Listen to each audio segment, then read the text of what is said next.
नमस्कार मो सिंदूरर खेल धारावाहिकर आज अध्याय आपण मैंने देखा पाइबे जिते बड़े अंश पचारि एत सुंदर भाव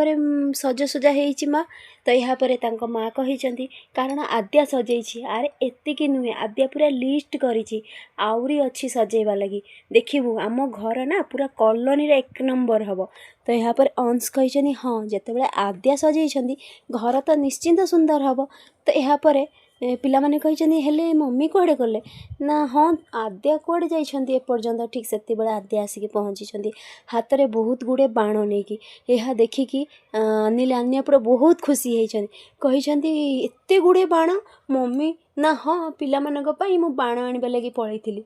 तो यहाँ पर अंश पचार बाण आनिबा लगी ना हाँ मु मार्केट रु जाइकी तांका लगी बाण नहीं आसिली तो यहाँ पर मल्लिका सांगे सांगे कहिछन्ती हेले बाण तो मु आनी बहुत गुड़े पुणी बाण आनिबा कौन दरकार तो पिला मानकु से बाण दे देइछन्ती आ कहिछन्ती तमे जाओ हाँ बाण छुईबनी जेबे घर सब किछि सरी जीवो साजसजा तापर आमे मिसिके बाण फुटेबा पिला माने बाण नेकी पळैछन्ती यहाँ पर अंश पचार ठीक कथा कहउछन्ती आद्या उत्तर दियो मल्लिकांकर से तो बाण आनी तमर एते आनिबा कौन दरकार थिला से पुणी मते न पचारिकी आद्या कहिछन्ती तुमको पचारिबाटा मु एते इम्पोर्टेंट भाबिलिनी ना कौन ना हाँ तुमर अंश मन अच्छी पिला माने काली ठारू कहउछन्ती तुमको बाण आनिबा लगी हेले तमे सीधा मना करदेल तुमको मु कौन पचार थांती तो यहाँ पर मु जहाँ ठीक भाविली सेया कली तो अंश कहिछन्ती पिला मानकर एमिति सबु जिद्दी पूरण करवाटा ठीक नुहे आद्या तो सांगे सांगे अंश को बापा कहिछन्ती ओ हो अंश जदि आद्या नहीं आसिला बाण से क्षति कौन अच्छी ये छोट कथा लगी एमिति ठीक नुहे तो तांको माँ कहिछन्ती हाँ अंश आउ सेमिति रे पर्वपर्वाणी रे एमिति हुए आउ एमिति घरे छोट छोट कथा धरिबाटा ठीक नुहे यहाँ पर आद्या कौन करछन्ती पिलामानक सहित मिसिकी रंगोली तैयारी करछन्ती दीप जलैछन्ती तो यहाँ पर जाइकी किचेन रे रोषेई करछन्ती पिठा छाणुछन्ती ठीक सेतिक बेले झिलमिल आसिकी पहुँची आउ कहिछन्ती अप्पा तमे एमिति एकुटिया करूछ मते भल लागुनी मु तमर टिके हेल्प करिवि कि तो आद्या कहिछन्ती हेले झिलमिल जदि किए देखिदेबे ताहले सब किछि धरा पड़ जिवो झिलमिल कहिछन्ती नाई समस्ते तो व्यस्त अछन्ती सजासजी रे काहाको सिना फुर्सत मिलिले दियो मु तुमको हेल्प करूछि तो कहे कि जेमती करबा को लागिछन्ती हेल्प पिला माने आसी जाइछन्ती आउ कहिछन्ती माँ बढ़िया बास्ना होउछि तो यहाँ पर झिलमिल तांको देइछन्ती पिठा खाइबा लागि तो से कहिछन्ती अच्छा आंटी तमे एठी आउ सेमिति रे तमे सब बेले टोपी आ चश्मा पिंधिकी काहेकि रहुछ तो यहाँ पर से कहिछन्ती मते पिंधिबा लागि बहुत भल लागे बहुत खरा होउछि ना सेथि लागि तो आनी कहिछन्ती हेले घर भितर खरा कोठी होउछि कि हमें गोटे कथा कहबू तमे बहुत क्यूट लागुछ आमर झिलमिल खुड़ी थिले ना आम सान माँ से बहुत भल थिले हेले से कुआडे जाइछन्ती माँ आद्या कहिछन्ती से बुलिबा पई जाइछन्ती बहुत जल्दी आसीबे ना आमे तांको बहुत मिस करूछु झिलमिल कहिछन्ती अच्छा तमे मते झिलमिल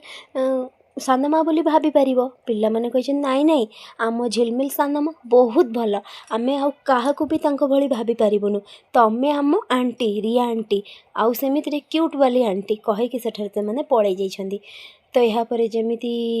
शालिनी कहिछन्ती अरे वाह बढ़िया बास्ना होछि लगुच आद्या रोषेई घरे बढ़ा किसी तैयारी करछि स्पेशल जाए देखे कहीकि जमती आसी आ देखी रिया तांको हेल्प करुछन्ती यहाँ पर कहिछन्ती कौन रिया बहु पुणी एठी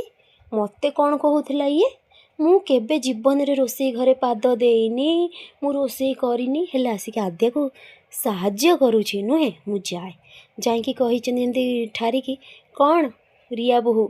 तो आश्चर्य हो जाइछन्ती डरी जाइछन्ती आद्या आउ झिलमिल तो ठीक सेतिकी बेले शालिनी कहिछन्ती कौन है रिया बहु तू तो कहूलु केबे भी रोषेई घरे पाद देनु केबे रोषेई करूनु हेले पूरा एक्सपर्ट रोषेइया भली आद्या को हेल्प करूछु मु एथरु कौन बुझीबी तो हड़बड़ होइकी संगे संगे पुणी दंभ होइकी झिलमिल कहिछन्ती ओहो मम तमे सब बेले मो पछरे पड़िले मु कौन करिवि तमे निजे कहूथिलो ना किछि काम धाम सीख रोषेई घर को जा कर मु सेथिपई आउ सेमिति रे तमे मो मुंड खाउथिलो मु सेथिपई पळे आसली आद्या आपा एकुटिया हैरान होउथिले एते गुडे काम करथिले तांको हेल्प करबा पई आउ सेमिति रे एबे तमे आसी गलो मते तांको हेल्प करिया किछि दरकार तमे कर मु जाउछि कहि के पळैछन्ती ଆଦ୍ୟା ଯେମିତି ହସିଛନ୍ତି ଶାଲିନୀ କହିଛନ୍ତି ଓ ଆଦ୍ୟା ଯେତେ ହସିବା କଥା ହସ, କିନ୍ତୁ ମୁଁ ତୋତେ ସାହାଯ୍ୟ କରିପାରିବିନି ନା ମୋ ବୋହୂ, ବୁଝିପାର। ଏପଟେ ଆଦ୍ୟା ଯେମିତି ଯିବାକୁ ଲାଗିଛନ୍ତି ଅଂଶ କହିଛନ୍ତି ଆଦ୍ୟା ବହୁତ ସୁନ୍ଦର ଦେଖାଯାଇଛ ତମେ ଆଜି। ଆଦ୍ୟା ବି କହିଛନ୍ତି ଅଂଶ ତମେ ବି ବହୁତ ହ୍ୟାଣ୍ଡସମ୍ ଦେଖାଯାଉଛ। ଏହାପରେ ଅଂଶ କହିଛନ୍ତି ହେଲେ ତମେ ଆଜି ମୋତେ କହିନ ହାପି ଦିୱାଲି ବୋଲିକି। ଆଦ୍ୟା କହିଛନ୍ତି ତମକୁ ଝଗଡ଼ାରେ ଫୁର୍ସତ ମିଳିଲେ ସିନା। ଅଂଶ କହିଛନ୍ତି କ'ଣ ମୁଁ ସବୁବେଳେ ଝଗଡ଼ା କରୁଛି? ଆଦ୍ୟା କହିଛନ୍ତି ଆଉ କ'ଣ ମୁଁ କରୁଛି? ମୋ ପାଖରେ କିଛି କାମ ନାହିଁ ମୁଁ ଯେ ତମ ସହିତ ସବୁବେଳେ ଝଗଡ଼ା କରିବି। ଫ୍ରେଣ୍ଡସ୍, ଆଗକୁ ଏମିତି ନୂଆ ଅପଡ଼େଟ୍ ପାଇବା ଲାଗି ମୋ ଚ୍ୟାନେଲକୁ ସବସ୍କ୍ରାଇବ୍ କରନ୍ତୁ। ଆପଣମାନଙ୍କୁ ମୋ ଭିଡ଼ିଓ ଭଲ ଲାଗୁଥିଲେ ମୋତେ କମେଣ୍ଟରେ କୁହନ୍ତୁ।